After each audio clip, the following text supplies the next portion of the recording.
श्रीराम एकोनत्रिंश सर्ग।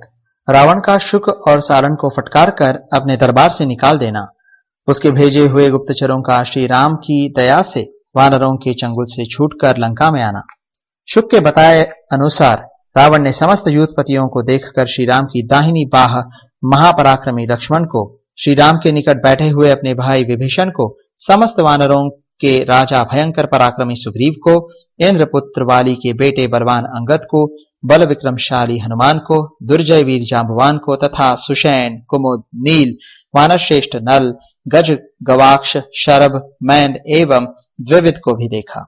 उन सबको देखकर रावण का हृदय कुछ उद्विग्न हो उठा। उसे क्रोध आ गया और उसने बात समाप्त होने पर वीर शुक और सारण को फटकारा। बेचारे शुक और सारण विनीत भाव से नीचे मुंह किए खड़े रहे और रावण ने रोष गदगद वाणी में क्रोध पूर्वक यह कठोर बात कही। राजा निग्रह और अनुग्रह करने में भी समर्थ होता है। उसके सहारे जीविका चलाने वाले मंत्रियों को ऐसी कोई बात नहीं कहनी चाहिए जो उसे अप्रिय लगे। जो शत्रु अपने विरोधी हैं और युद्ध के लिए सामने आए हैं, उनकी बिना किसी प्रसंग के ही स्तुति करना क्या तुम दोनों के लिए उचित था? तुम लोगों ने आचार्य, गुरु और वृद्धों की व्यर्थ ही सेवा की है, क्योंकि राजनीति का जो संग्रहणीय सार है उसे तुम नहीं ग्रहण कर सके।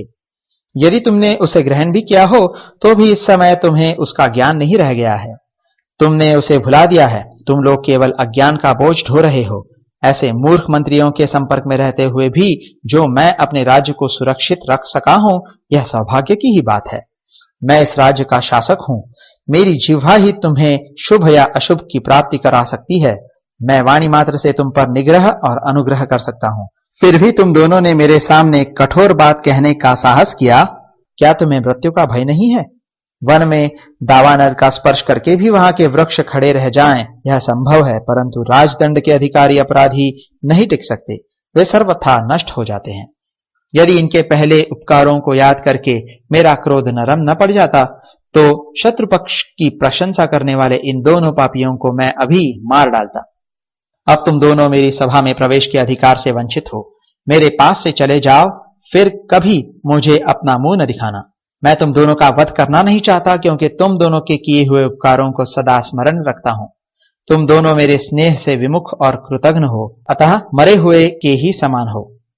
उसके ऐसा कहने पर शुक और सारण बहुत लज्जित हुए और जय जयकार के द्वारा रावण का अभिनंदन करके वहां से निकल गए। इसके पश्चात दशमुख रावण ने अपने पास बैठे हुए महोदर से कहा, मेरे सामने शीघ्र ही गुप्तचरों को उपस्थित होने की आज्ञा दो।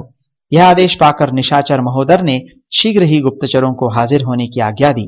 राजा की आज्ञा पाकर गुप्तचर उसी तरह विजय सूचक आशीर्वाद दे हाथ जोड़े सेवा में उपस्थित हुए।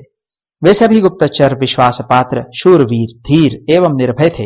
राक्षस राज रावण ने उनसे यह बात कही, तुम लोग अभी वानर सेना में राम का क्या निश्चय है, यह जानने के लिए तथा गुप्त मंत्रणा में भाग लेने वाले जो उनके अंतरंग मंत्री हैं और जो लोग प्रेम पूर्वक उनसे मिले हैं, उनके मित्र हो गए हैं, उन सब के भी निश्चित विचार क्या है, इसकी जांच करने के लिए यहां से जाओ।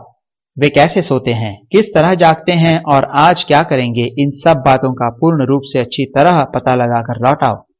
गुप्तचर के द्वारा यदि शत्रु की गतिविधि का पता चल जाए तो बुद्धिमान राजा थोड़े से ही प्रयत्न के द्वारा युद्ध में उसे धर दबाते और मार भगाते हैं।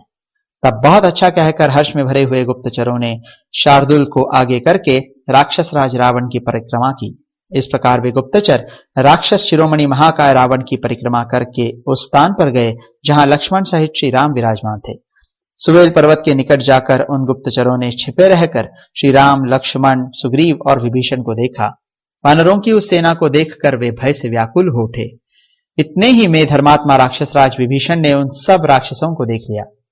तब उन्होंने अकस्मात वहां आए हुए राक्षसों को फटकारा और अकेले शार्दुल को यह सोचकर पकड़वा लिया कि यह राक्षस बड़ा पापी है।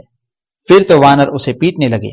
तब भगवान श्री राम ने दयावश उसे तथा अन्य राक्षसों को भी छुड़ा दिया।